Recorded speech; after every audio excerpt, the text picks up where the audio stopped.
Dear viewers, আমি হাশমিন মুস্তফা। এই অধ্যায়ে আমি দেখাবো কিভাবে বড় সাইজের একটি ভিডিওকে খুব সহজেই ছোট সাইজের ভিতরে কনভার্ট করা যায়। সবথেকে মজার ব্যাপার হলো গিয়ে যে আমরা যখন বড় সাইজের ভিডিওটি ছোট সাইজে কনভার্ট করব তখন মূলত রেজলিউশন সেটা নষ্ট হবে না। তো এই কাজটি করার জন্য আমরা একটি সফটওয়্যারের সাহায্য নেব, যেটির নাম হ্যান্ডব্রেক। হ্যান্ডব্রেক সফটওয়্যারটি একটি ভিডিও অডিও কনভার্টার এবং এই হ্যান্ডব্রেকের সবথেকে বড় সুবিধা সেটি হলো এটি সম্পূর্ণ ওপেন সোর্স, যার কারণে আপনাকে ক্র্যাক বা পেইড অন্য কোনো কনভার্টার ব্যবহার করতে হবে না। আর যাই হোক, আমরা এই হ্যান্ডব্রেকের মাধ্যমে খুব সহজেই আমরা বড় সাইজের ভিডিওকে খুব অল্প সাইজের ভিডিওতে কনভার্ট করতে পারি কোনো কোয়ালিটি লেস ছাড়াই। এজন্য আমাদের প্রথম হ্যান্ডব্রেক সফটওয়্যারটি লাগবে। আর যদি আপনার কাছে অলরেডি এই সফটওয়্যারটি না থাকে সেক্ষেত্রে handbrake.fr ওয়েবসাইটটিতে গিয়ে আপনি সফটওয়্যারটি আপনার পিসিতে ডাউনলোড করে ইনস্টল করে নিতে পারেন। ধরে নিচ্ছি আপনার পিসিতে হ্যান্ডব্রেক সফটওয়্যারটি ইনস্টলড অবস্থায় আছে। এখন প্রসেসটা ফলো করি, এরপরে দেখি যে কীভাবে আমরা বড় সাইজের ভিডিওকে ছোট সাইজে কনভার্ট করতে পারি। আমরা যে ভিডিওটি কনভার্ট করব সেটি ধরলাম টেস্ট ভিডিও ফর কম নামে আপনার ডেস্কটপে আছে। দেন আমরা যে ভিডিওটি চাচ্ছি কনভার্ট করতে সেটিকে সিলেক্ট করে ড্র্যাগ অ্যান্ড ড্রপ করার মাধ্যমে আমরা হ্যান্ডব্রেকে ইনসার্ট করে দিই। দেখতে পাচ্ছি যে স্ক্যানিং হচ্ছে এবং অলরেডি ভিডিওটি কিন্তু অ্যাড হয়ে গিয়েছে। দেন আমাদের যেটি করতে হবে সেটি হলো আমাদের রিসার্চ অপশন থেকে ইউনিভার্সাল সিলেক্ট করে দিতে হবে। এরপরে আউটপুট সেটিংসের আন্ডারে ওয়েব অপটিমাইজড সিলেক্ট করে দিতে হবে। জাস্ট এতটুকুই আমাদের চেঞ্জ আনতে হবে কনভার্টের আগে। দেন আমরা যেটা করব, আমাদের এই কনভার্টেড ভিডিওটি কোথায় আউটপুট হবে সেই ডেস্টিনেশন সিলেক্ট করে দেব।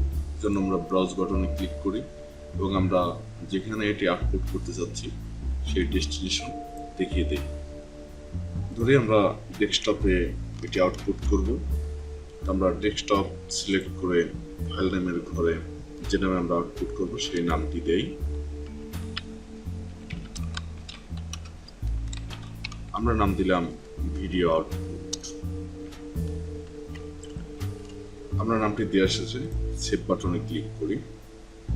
এরপরে আমরা স্টার্ট বাটনে ক্লিক করি কনভার্ট করার জন্য।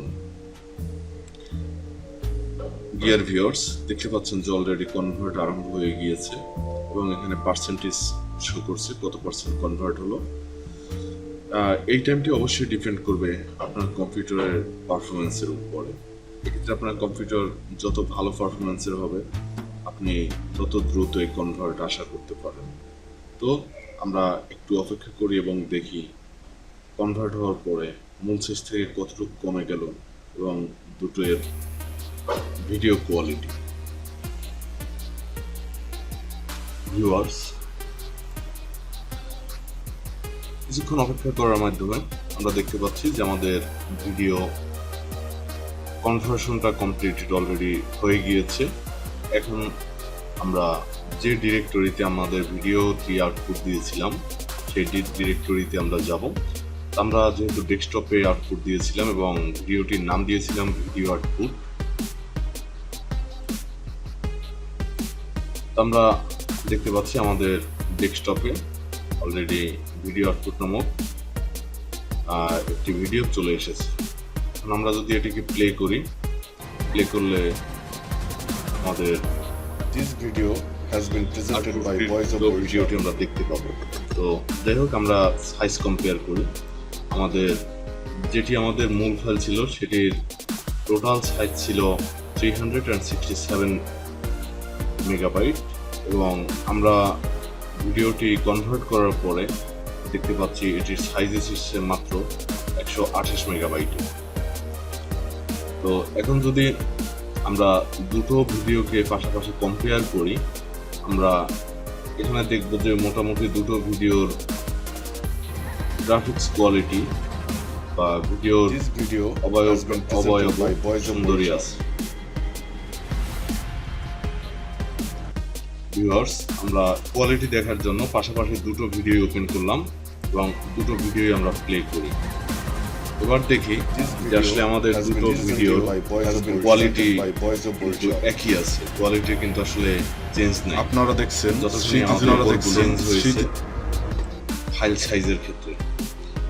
তো প্রিয় ভিউয়ার্স, আমরা আশা করি বুঝতে পেরেছি যে বড় সাইজের ভিডিওকে আমরা কিভাবে ছোট সাইজের ভিতরে আউটপুট নিতে পারি।